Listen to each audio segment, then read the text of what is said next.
My name is Epsiba Beulah. Before I was a Hindu girl doing a lot of idol worship, and I was like a completely a traditional girl, like accepting what father says, what the elder says, and I was used to respect all those things. And after coming to the Lord, and I stopped the tradition. I completely stopped the tradition, and I just entered into the love and compassion of the Lord. My parents arranged for the marriage, and it was like a 2 months gap from the arrangement to the marriage. And immediately after marriage, like he said, like I don't like you. I just want to leave, and he left. Even I was pleading him, I was begging him, and I was asking him to come back, but it never happened.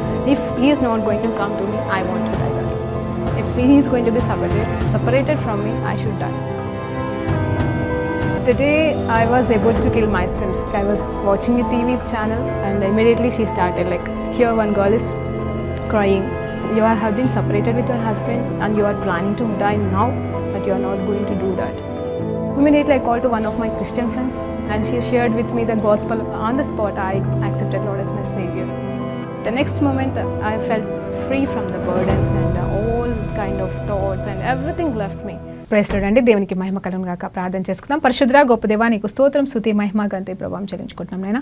ఈ సమయంలో ఉన్న పాటన మీ pass అనేది వచ్చేటకు మీరు మాకు ఇచ్చిన గొప్ప ధన్యతకే వందనాలు తండ్రి. ఆశ్చర్యకరుడు, ఆలోచనకర్త, నిన్న నేడు ఒకే రీతిగా ఉన్నందుకు మీకు వేల కోట్ల వందనాలు తండ్రి. అవును ప్రభా, మా జీవితంలో ప్రభా మీరు చేస్తున్న గొప్ప గొప్ప మేళ్ల గురించి మేము ధ్యానిస్తుండగా మాతో మాట్లాడండి. అంత మాత్రమే కాదు ప్రభా, ఇదిగో ఆత్మతోనూ సత్యంతోనూ ఆరాధించే వారిగా మమ్మల్ని చేయమని ఈ సమయాన్ని ప్రార్థన వాక్యాన్ని మీకు సమర్పిస్తున్నాము తండ్రి.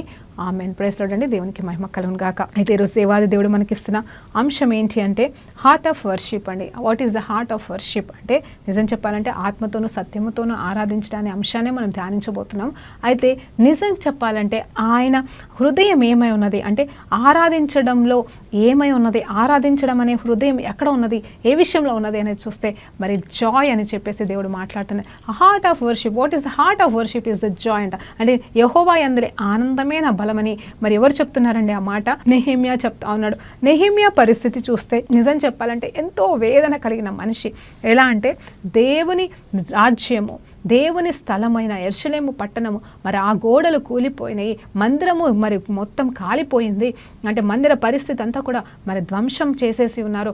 మందిర పరిస్థితి విన్న టైంలో మరి నెహెమ్యా పరిస్థితి ఏంటంటే భయంకరమైన వేదన, భయంకరమైన మరి దుఃఖము, భయంకరమైన మరి అసలు మాటలో చెప్పలేమండి. అలాంటి వ్యక్తి మరి అది విన్న తర్వాత ఏం చేశాడంటే ఇంచుమించు 120 రోజులండి. అంటే నెహెమ్యా గురించి మనం ధ్యానించట్లేదు, కానీ ఆత్మతోనూ సత్యంతోనూ ఆరాధించడం ఆ హృదయం ఏంటి అనేది మనం ఇప్పుడు ధ్యానించబోతున్నామండి. అయితే ఆయన హృదయ స్థితి ఎలా ఉంది అంటే ఆ మందిర పరిస్థితిని విన్న తర్వాత 120 రోజులు అసలు రాజు దగ్గరికి వెళ్ళినప్పుడు ఎదురుగా చిన్నబుచ్చుకొని ఉంటే ఎలా ఉంటుందండి? అసలు ఊరుకుంటాడా రాజు? కానీ చిన్నబుచ్చుకొని ఉండడం, ఆ పరిస్థితిలో దేవుడు కృప చూపించి మరి ఆ నెహెమ్యాకి దేవుడు కృప చూపించాడు. ఎలాంటి కృప అంటే, నువ్వెందుకు చిన్నబుచ్చుకొని ఉన్నావు అంటే మరి మా మందిరం అలా కూలిపోయిందంట, నా వారంతా నాశనం అయిపోయినారంట, నేను అందుకే ఆనందించలేకపోతున్నానంటే.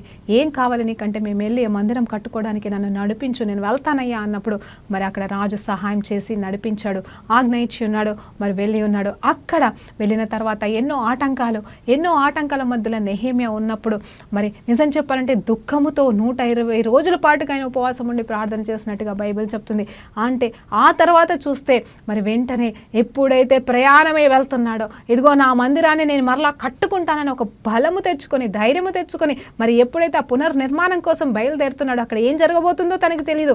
ఎన్నో ఆటంకాలు వస్తాయని కూడా తనకు తెలుసు, ఎన్ని పరిస్థితులు వస్తాయో తెలుసు. అయినా కూడా ఆ మందిరాన్ని తిరిగి కట్టుకోవాలనే ఆనందం, తిరిగి మళ్ళీ ఆరాధన మొదలు పెట్టాలనే ఆనందం తనని మరి బలంలోకి నడిపించింది. నిజమే అండి, మన హృదయంలో జాయ్ ఉంటే మనకు బలం ఉంటుంది. అందుకోసమే నెహెమ్యా చెప్పగలిగినాడేమో, యెహోవా యందలి ఆనందమే నా బలము. అంటే ఆనందం అంటే ఏంటి అంటే Joy. What is that Joy అంటే, ఇదిగో నేను దేవుని కోసం ఇప్పుడు కట్టబోతున్నాను, సో ఇది జరగబోతుంది, ఇదిగో ఇదే నిజమైన ఆరాధన అని తను సమర్పించుకున్నాడు. ఆ కృంగుబాటుతనం, ఆ వేదన, ఆ బాధ అంతా కూడా ఆయనలోకి వెళ్ళిపోయి అన్ని శ్రమలు, ఇబ్బందులు, ఇరుకులు వస్తున్నా కూడా మనం దుఃఖించడానికి వీలేదు. ఇది దేవుడు చేసిన దినము, దీని యందు మనం ఆనందిద్దాం అనుకుంటూ ఆనందించడం మొదలుపెట్టాడు. ఆనందంతోనే ఆ మందిరం విషయంలో, ఆ గోడ విషయంలో, ఆ ప్రాకారం విషయంలో మరి సంపూర్ణంగా కంప్లీట్ చేయడానికి దేవుడు ఆయనకి కృపనిచ్చాడు. అవునండి, సంతోషం అనేది ఉంటుంది మన జీవితంలో. సంతోషం అంటే మరి ఇట్స్ కాల్డ్ గ్లాడ్నెస్ అండి. అది ఎలా ఉంటుందంటే మనకి ఏదైనా కొన్ని విషయాలు విషయాలు వినంగానే సంతోషకరమైన విషయాలు, కొన్ని హ్యాపీ న్యూస్, గుడ్ న్యూస్లు విన్నప్పుడు సంతోషం వేస్తుంది, కొన్ని పొందుకున్నప్పుడు సంతోషం వేస్తుంది. కానీ అవి ఎంతసేపు ఉంటాయంటే కొద్దిసేపే, కొంచెం సేపే ఉంటాయండి. కానీ జాయ్ అనేది మన ఆత్మలోకి వెళ్ళి వచ్చేది. అది ఆత్మకి సంబంధించినదండి, ఆత్మకి సంబంధించింది. కాబట్టి ఈరోజు ఆత్మలో ఆనందించడం ఎలా, ఇదిగో ఆత్మతో సత్యంతో మనం ఆరాధించడం ఎలా అనేది ఒక క్రైస్తవుడిగా మనం నేర్చుకోబోతున్నాం. దేవునికి మహిమ కలుగును గాక. మొదటిగా చూస్తే యోహాను సువార్త 4:23 ఈ మాట ఉంటుంది కదండి. యోహాను సువార్త 4:21 నుండి చదువుతున్నానండి. అమ్మ, ఒక కాలము వచ్చుచున్నది, ఆ కాలమందు ఈ పర్వతము మీదనైనను యెరూషలేములోనైనను మీరు తండ్రిని ఆరాధింపరు. నా మాట నమ్ముము. మీరు మీకు తెలియని దానిని ఆరాధించువారు, మేము మాకు తెలిసిన దాన్ని ఆరాధించువారము. రక్షణ యూదుల్లో నుండియే కలుగుచున్నది. అయితే యథార్థముగా ఆరాధించువారు ఆత్మతోనూ సత్యముతోనూ తండ్రిని ఆరాధించు కాలము వచ్చుచున్నది, అది ఇప్పుడే వచ్చి ఉన్నది అని తన్ను ఆరాధించువారు అట్టివారే కావాలనని తండ్రి కోరుచున్నాడు అని చెప్పాను. దేవుడు ఆత్మ గనక ఆయనను ఆరాధించువారు ఆత్మతోనూ సత్యముతోనూ ఆరాధింపవలనని మరి దేవుడు అక్కడ చెప్తున్నాడు. చూడండి, ఆత్మతోనూ సత్యముతోనూ ఆరాధించే కాలము ఎవరండి? మనుషులమైన మనము. ఎవరో కాదు, దూతలు కాదు, మరి తర్వాత ఎవరో కాదండి, పరలోకంలో ఉన్న వాళ్ళు కాదు, కానీ లోకంలో ఉన్నవారు, దేవుని బిడ్డలమైన మనము ఆత్మతోనూ సత్యముతోనూ యథార్థంగా దేవుణ్ణి ఆరాధించే సమయం వస్తుందంట. నిజంగా ఆత్మతోనూ సత్యముతోనూ మనం ఆరాధించాలంటే మన హృదయంలో ఏముండాలి తెలుసా అండి? ముందుగా మాట్లాడుకున్నట్టుగా మన హృదయంలో సంతోషం, అంటే ఆ జాయ్ అనేది ఉండాలండి, ఆ ఆనందం అనేది ఉండాలి. ఆనందం లేకపోతే మనము ఆత్మతో సత్యంతో ఆరాధించలేము. మనము దుఃఖక్రాంతలమే ఉంటే దేవుణ్ణి మరి వైపు చూడలేమండి నిజం చెప్పాలంటే. కానీ మనలో ఉండాల్సిన నిబ్బరమైన మాట ఏంటంటే, సమస్య ఉన్నా, ఇబ్బందులున్నా, ఇరుకులున్నా, ఏ పరిస్థితుల్లో మనం ఉన్నా కూడా ఇదిగో దేవుడు మనకి తోడై ఉన్నాడు, దేవుడు మన పక్షాన ఉన్నాడు, దేవుడు చూసుకుంటాడనే నిబ్బరం అనేది మన హృదయాంతరంగంలో ఏమిస్తుంది తెలుసండి? జాయ్ అనిస్తుంది. నేను ఎప్పుడు అందరికీ ఒకటే మాట చెప్తాను, ఇదిగో నువ్వు బాధపడుతున్నావా, నీ సమస్యను బట్టి ఇబ్బంది పడుతున్నావా, ఏడుస్తున్నావా, ఏడు, తప్పులేదు. నేను మనుషులము, మనకు బాధ ఉంటుంది, దుఃఖం ఉంటుంది, కరెక్టే. నువ్వు సమస్యలు ఉన్నప్పుడు సంతోషం నవ్వుకుంటూ ఉండలేం కదండి, నేను అలా అనట్లేదు. మనుషులం కాబట్టి మనకు ఫీలింగ్స్ ఉంటాయి, దేవుడికి కూడా ఎమోషన్స్ ఉంటాయి, ఆయన చెప్తున్నాడు. కానీ నేను చెప్తుందంటే మన ఆత్మలోని ఆనందం అదొక బలం అండి. ఆ బలాన్ని మాత్రం మనం పొడగొట్టుకోవడానికి వీల్లేదు, ఆ నిబ్బరాన్ని మనం పొడగొట్టుకోవడానికి వీల్లేదు. నాకు ఎలా చెప్పాలో నాకు అర్థం కావట్లేదు. కానీ ఈ రోజు నేను చెప్పేది ఒకటంటే, నాకు సమస్యలు లేవని కాదు, నాకు ఇబ్బందులు లేవని కాదు, మీకు సమస్యలు ఉండవని కాదు, కానీ దేవుడున్నాడనే ఒక గొప్ప నిశ్చయత మన హృదయాంతరంగంలో ఉండడమే అదే నిజమైన ఆనందం అండి. ఆ జాయ్ మనకి కావాలని దేవుడు ఈరోజు జ్ఞాపకం చేస్తున్నాడు. అయితే ఆత్మతోనూ సత్యముతోనూ ఆరాధించాలి అంటే ఈ రీతిగా మనము ముందుగా దేవుని అందరి ఆనందంతో మనం బలపరచబడాలి. అయితే కొంతమంది జీవితాల్లో జరిగిన ఉదాహరణలు చూసుకుందాం. రూతుని బోయాజ్ని ఒకసారి నేను జ్ఞాపకం చేస్తున్నాను అండి. ఈ సమయంలో రూతు ఎవరు అనేది చూస్తే ఒక మోయాబీరాలు. ఆమె ఒక అన్య స్త్రీ, భర్తను కోల్పోయి తన వారిని అందరిని విడిచిపెట్టి వృద్ధురాలైన తన అత్తతో పాటుగా నీ దేవుడే నా దేవుడు, నీకు కలిగిన వారే నాకు కలిగిన వారని విశ్వాసంతో మరి ఆ స్త్రీ అడుగు పెట్టిందండి. తనకి యేసు గురించి తెలియకపోవచ్చు, అంటే దేవుని గురించి తెలియకపోవచ్చు, కానీ నయోమిలో ఉన్న మంచితత్వాన్ని చూసిందో, మరి ఏ రీతిగా వెంబడించిందో, దేవుని అనాది సంకల్పం చొప్పున వెంబడించిందో మనకు తెలియదు. కానీ ఒక చిన్న స్త్రీ, అంటే ఒక చిన్న ఆడబిడ్డ, మరి విధవరాలైన తర్వాత పిల్లలు కూడా లేని బిడ్డ, మరి ఏంటంటే భర్తని లేకపోయినా అత్తని వెంబడిస్తూ మరి సంతోషంగానే, మరి సమాధానంగానే, హృదయంలో ఏదో ఒక తెలియని ఆనందం అయితే ఉండదండి. ఆమె ఏం సంతోషంగా లేదు, వేదనతోనే ఉంది. కానీ ఇదిగో నువ్వు ఉంటే చాలు అనే ఒక తృప్తి కలిగిన బిడ్డగా మరి తను అత్తని వెంబడించడం అనేది జరిగింది. ఆ తర్వాత ఒక సందర్భంలో చూసినప్పుడు ఏం చేసింది తెలుసా? ఆ అత్త చెప్పిందనమాట, ఏంటంటే ఇదిగో నువ్వు బోయాజ్ దగ్గరికి వెళ్ళు. ఆ బోయాజ్ అక్కడ ఆ రాత్రిపూట ఆ త్రెషోల్డ్ దగ్గర, అంటే అక్కడ ఆ పంట పొలాల దగ్గర తను పడుకొని ఉన్నప్పుడు, అతను తిని పడుకునేటప్పుడు నువ్వు వెళ్ళి ఏం చేస్తావంటే పాదాల దగ్గర నువ్వు పడుకొని ఉండు అని చెప్పేసి తగ్గింపు స్వభావాన్ని చెప్తుందనమాట. అంటే దాని సూచన ఏంటంటే తగ్గించుకోవడమే కావచ్చు, ఆయన మీద ఆధారపడడానికి ఒక సూచనగా వెళ్ళడమే కావచ్చు. నయోమి మాట విన్న రూతు ఏం చేస్తుంది తెలుసండి? చెప్పినట్టు వెళ్ళి అలాగే ఆ రాత్రిపూట ఆయన పాదాల దగ్గర మరి ఏమీ మాట్లాడకుండా మౌనంగానే మరి తగ్గించుకొని అక్కడ అలా ఊరికే పాదాల దగ్గర పడుకొని ఉంటుందండి. వెంటనే ఆయన కాలు అటు ఇటు కదిలించినప్పుడు, ఆమెని తాకినప్పుడు, ఎవరు నువ్వు అని పిలిచినప్పుడు, అయ్యా ఇదిగో నీ దగ్గర పని చేస్తున్న వస్తున్నా, మరి రూతుని నేను అని చెప్పినప్పుడు, అమ్మ నువ్వెందుకు వచ్చావు ఇక్కడికి అని చెప్పినప్పుడు ఆమె తగ్గించుకొని, మరి ఇదిగో ఇది నా పరిస్థితి, నువ్వు తప్ప ఎవరున్నారు అని చెప్పేసి, నాకు విమోచన, నా భూమికి విమోచన మరి చేసివాడము నీవే కాబట్టి నన్ను విమోచించని చెప్పేసి అక్కడ ఆమె తగ్గించుకొని, she is doing some worship like అంటే ఒక ఆరాధన చేస్తుంది. ఎలాంటి ఆరాధన అంటే ఆయనని దేవుణ్ణి చేయట్లేదు, కానీ తగ్గించుకొని ఆయన వైపు చూస్తున్నప్పుడు, బోయాజ్ అంటే ఎవరండి తెలుసా అండి? మనకి యేసు ప్రభుతో గుర్తు. ఆమెకి తెలుసు తనని విడిపించువాడు, తనకు అత్తకి తనకి సహాయం చేయవాడు ఇప్పుడు ఎవరున్నారు అక్కడ అంటే దేవుడు ఉన్నాడేమో, కానీ దేవుడు తర్వాత ఇక్కడ బోయాజ్ మాత్రమే మమ్మల్ని విడిపించగలడు, మరి తన వల్లనే ఇది సాధ్యమని తెలుసుకొని తగ్గించుకొని వెళ్ళింది. అలాగే ఇప్పుడు బోయాజ్ అంటే మనకి భర్త అయిన మన క్రీస్తు అండి.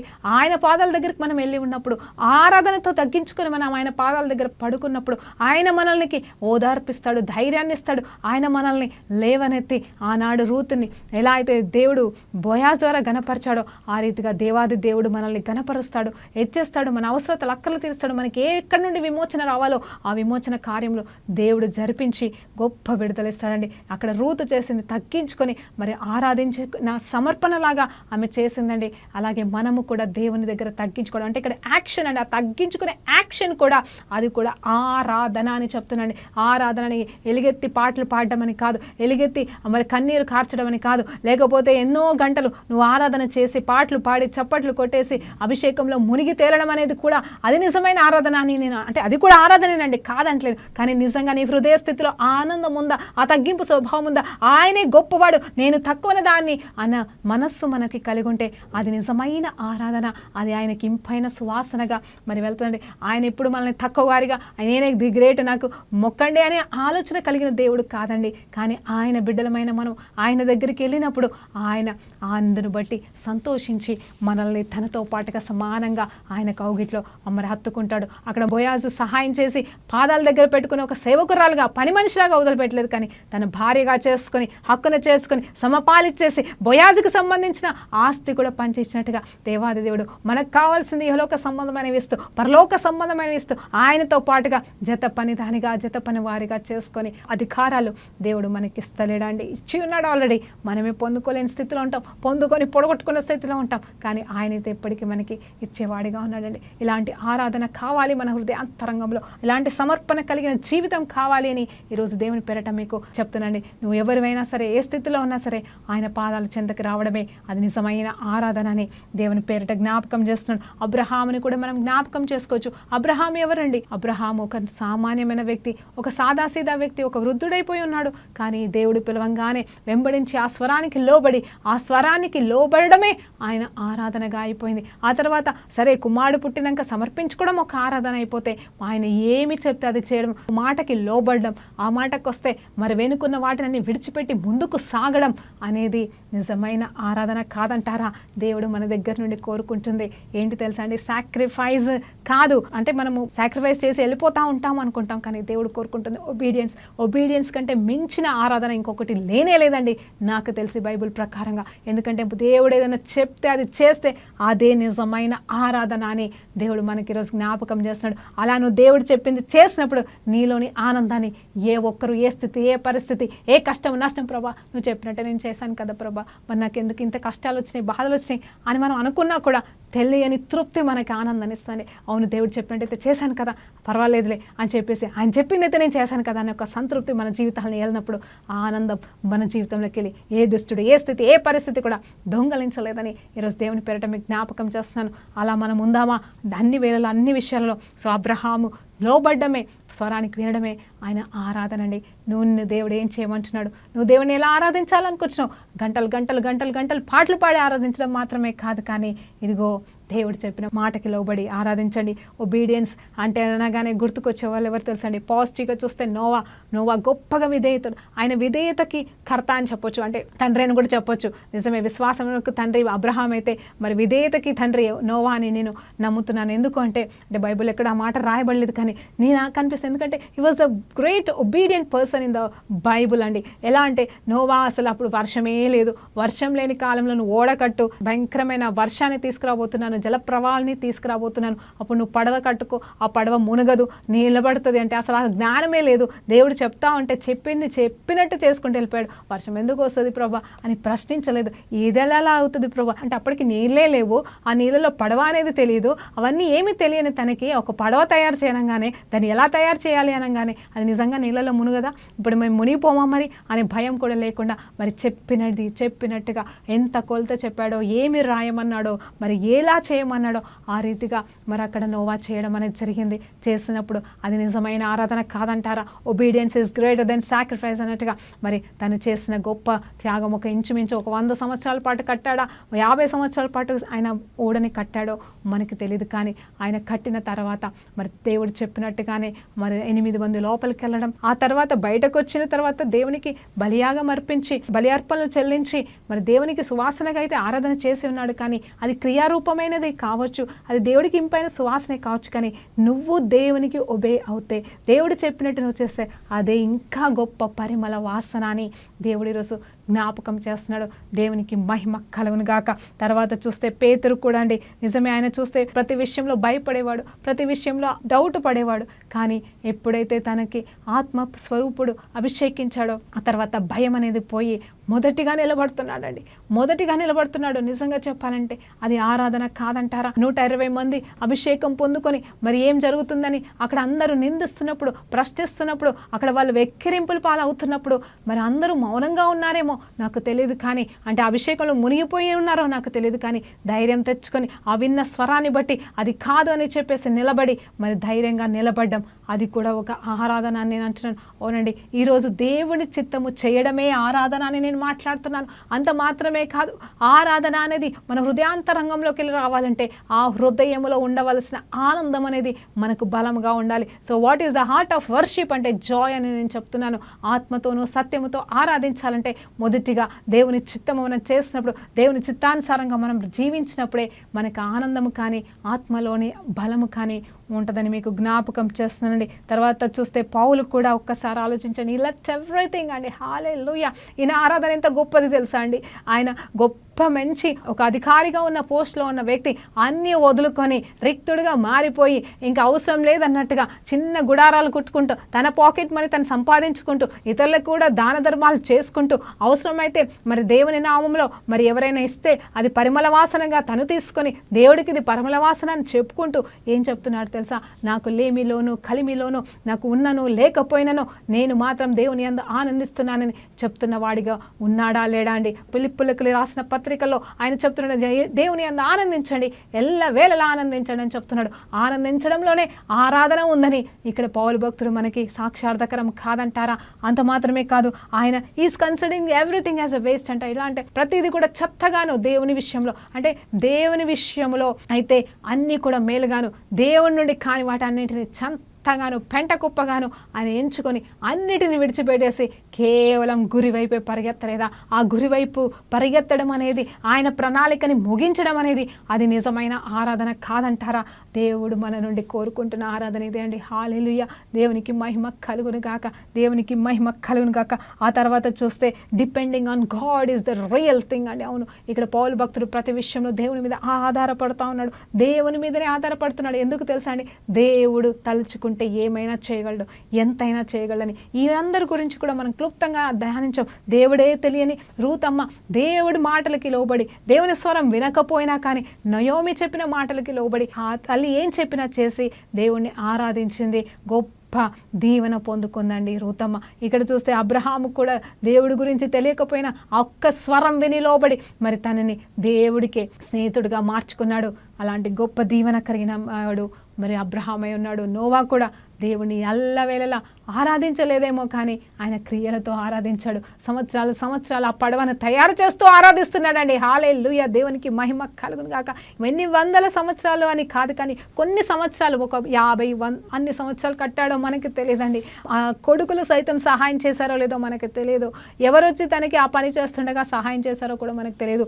ఒక్కడే కట్టాడేమో అని పెద్దవాళ్ళు అంటూ ఉంటారు. ఆ ఒక్కడ అంత పెద్ద పడవ, ఎంత పెద్ద పడవ అంటే అది ఆలోచన చేస్తే మరి నిజం చెప్పాలి అంటే ఒక్కొక్క జాతి పక్షులు పట్టాలా, ఒక్కొక్క జాతి జంతువులు పట్టాలా, ఒక్కొక్క జాతి అన్నీ అండి. ఇంకా భూమి మీద పాకేది, ఆకాశంలో ఉండేది, నీళ్ళల్లో పాకేది కూడా. మరి నీళ్ళల్లో పాకేది ఆలోచన చేయండి, నీళ్ళల్లో పాకేది కూడా దేవుడు అనుమతించాడేమో దాంట్లో. అప్పుడు మరి వాటికి సంబంధించిన చిన్న చెరువు లాంటిది కూడా, ఎందుకంటే నీళ్ళకెళ్ళి బయటకు వస్తే అదేమైపోవాలి, చచ్చిపోవాలి కదండి. నాకు అర్థం కాలేదు నిజం చెప్పాలంటే, ఎంత పెద్దది, ఎన్ని సంవత్సరాల పాటు ఆయన చేసి ఉంటాడో అది ఆరాధన కాదంటారా అండి? దేవుడు చెప్పింది చేయడమే నిజమైన ఆరాధన అని, అదే నిజమైన ఆత్మతో సత్యముతో ఆరాధించడమని, ఆయన ఆజ్ఞల గై కొనటే నిజమైన ఆరాధన. అలాంటి వారు లేసే కాలం వచ్చి ఉన్నదని మరి అక్కడ మరి ఎవరితో మాట్లాడుతున్నాడు అంటే నిజంగా ఆ ఒక స్త్రీతో మాట్లాడుతున్నాడు, ఒక సమరయ స్త్రీతో మాట్లాడుతున్నాడు. అన్ని కోల్పోయి రిక్తురాలుగా అయిపోయిందా, అసలు ఎవరు తన్ని పట్టించుకోలేని ఒక ఒంటరి స్థితిలో ఉన్న ఒక స్త్రీతో మాట్లాడుతున్నాడండి. ఈరోజు నీతో మాట్లాడుతున్నాడు దేవుడు. అన్ని కోల్పోయి ఒంటరి స్థితిలో ఉన్నావా, ఎవరు సహాయం లేని స్థితిలో ఉన్నావా, ఎవరు నన్ను కాపాడతారనే స్థితిలో ఉన్నావా, నేనెట్లా ఆరాధన చేయాలి ప్రభా, ఏ రకంగా నేను ఆనందించాలి ప్రభా అని కూర్చున్నావా? ఇదిగో ఈ బిడ్డ దగ్గరికి, ఒంటరిగా ఉన్న ఈ స్త్రీకి దగ్గరికి వచ్చి అన్నీ చేసేసి, ఇదిగో జీవజల నదుల ఊటని మాత్రమే కాదు, ఆ ఊటలుంటే సరిపోదు కానీ సమర్పణ కలిగి ఉండాలి అని చెప్పేసి ఆత్మతోనూ సత్యముతోనూ ఆరాధించమని చెప్పిన ఈ దేవాది దేవుడి దగ్గరికి నువ్వు వస్తావా? ఈరోజు ఆయన కోరుకుంటున్నాడు నిన్ను, నీ మనసును మాత్రమే. ఆయన నిన్ను, నీ మనసును మాత్రమే కోరుకుంటున్నాడు. కాబట్టి దయచేసి ఆయనకి సమర్పించుకుంటావా ఈరోజు? ఆయన తప్ప మనకి ఎవరు లేరండి ఈ లోకంలో. ఆయన ఉంటే మనకి చాలని దేవుని పేరిట జ్ఞాపకం చేస్తున్నాను. ఈ ముగింపులో ఒక వ్యక్తి గురించి మరలా మాట్లాడుతున్నాను. ఎవరా వ్యక్తి అనేది చూస్తే, మరి ఒకసారి సౌల్ని చూస్తే, సౌల్ ఎవరండి? దేవుని చేత అభిషేకించబడిన వాడే. సామ్యుల్ గారు అభిషేకించిన వాడే, గాడిదలు ఎత్తుకుంటూ వచ్చిన వాడిని మరి దేవాది దేవుడు సింహాసనం మీద ఎక్కించినప్పుడు మరి టైం కూడా తీసుకోలేదు, వెంటనే ఆలస్యం కూడా చేయకుండా వెంటనే అభిషేకించేశాడు.